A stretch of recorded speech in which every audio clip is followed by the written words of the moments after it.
I'm Adrianne Lynch with the Lynch team at Real Broker, and today I have Heather Parker with me from the Parker Law Office.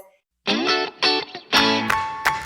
I think you make a good point on the $75,000, because a lot of people, when you start talking about trust and wills, they start thinking, well, I'm not wealthy. I don't need to have, I don't need a trust. That's for the people who have millions. But they don't understand, like 75,000, especially in housing in Arizona, most people have that type of equity in their house alone. And then you think of cars, especially how much they've been going up lately, like those things that people don't understand, that 75,000, you're going to end up in probate. Oh yeah, you get there fast.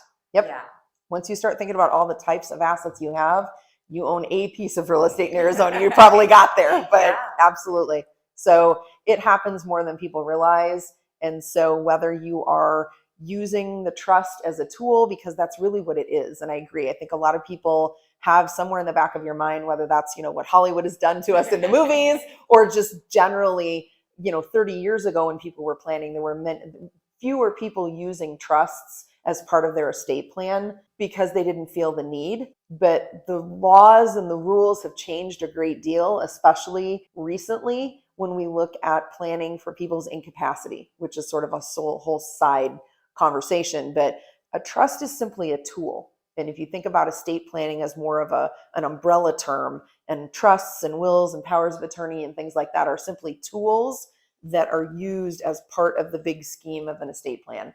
And trusts are being used much, much more frequently. And it really doesn't necessarily have to be limited to those people who are deemed wealthy. I have plenty of clients who maybe only have $100,000 worth of assets, but they're very particular about how they want those assets to be distributed.